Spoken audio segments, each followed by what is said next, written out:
আসসালামু আলাইকুম রহমতুল্লাহ। আমরা ইংরেজি নিয়ে অনেক ভোগান্তি, যে ইংরেজি অনেক কঠিন ভাষা। তো এই ইংরেজি নিয়েই একটা কথা বলবো, একটা শব্দের ব্যবহার ইউজ কোথায় আমরা করব। বাংলা ভাষায় আছে এই শব্দের ইউজ ইংরেজিতে কয়েকটা শব্দ, যেমন দেয়ার ইজ, দেয়ার আর মানে আছে, এবং হ্যাভ, হ্যাজ মানেও আছে। তাহলে আমরা কোনটাকে কোন জায়গায় প্রয়োগ করব, কোন জায়গায় নিয়ে আসব, আমরা এটা সহজে জেনে ফেলবো আজকে আমরা।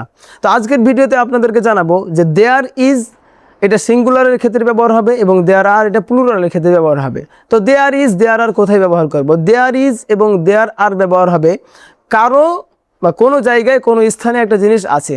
যেমন there is a mobile on the table, যে টেবিলের ওপরে একটা মোবাইল আছে, এটা থার্ড পারসন সিঙ্গুলার নাম্বারের কারণে দেয়ার ইজ ব্যবহার হলো। আর যদি আমি থার্ড পারসন সিঙ্গুলার না হয়ে প্লুরাল ব্যবহার করি, তাহলে আমাদেরকে দেয়ার আর ব্যবহার করতে হবে। এর এক্সাম্পল হিসেবে আমি দিতে পারি যে there are many people in the mosque, যে মসজিদের মধ্যে অনেকগুলো লোক আছে। তাহলে আমরা দেয়ার আর, দেয়ার ইজের ব্যবহারটা শিখলাম। এখন হ্যাভ, হ্যাজ মানেও আছে, তাহলে আমরা হ্যাভ এবং হ্যাজকে কোথায় ব্যবহার করব? আছে। তো হ্যাভ এবং হ্যাজ ব্যবহৃত হবে যে কোনো ব্যক্তি বা কোনো কারো মালিকানা যদি কোনো কিছু থাকে, এখানে হ্যাভ এবং হ্যাজ ব্যবহার হবে। হ্যাজ ব্যবহার হবে থার্ড পারসন সিঙ্গুলার নাম্বারের ক্ষেত্রে এবং হ্যাভ ব্যবহার হবে প্লুরালের ক্ষেত্রে। যেমন আই হ্যাভ আ পেন, আমার একটা কলম আছে, অর্থাৎ আমার মালিকানা একটা কলম আছে। আমার মালিকানা একটা কলম আছে, এটা বোঝাতে গেলে আমাকে I have a pen, I have a mobile, I have a book এটা বলতে হবে।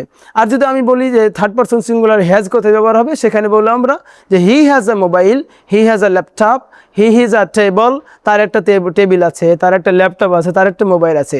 তাহলে আমরা আজকে শিখলাম দেয়ার আর মানে আছে, হ্যাভ হ্যাজ মানে আছে। তো দেয়ার আর এর অর্থ আছে কোথায় ব্যবহৃত হয়, হ্যাভ হ্যাজ কোথায় ব্যবহৃত হয়, এটা আজকে আমরা এই ভিডিওতে শিখলাম। আসসালামু আলাইকুম রহমতুল্লাহ।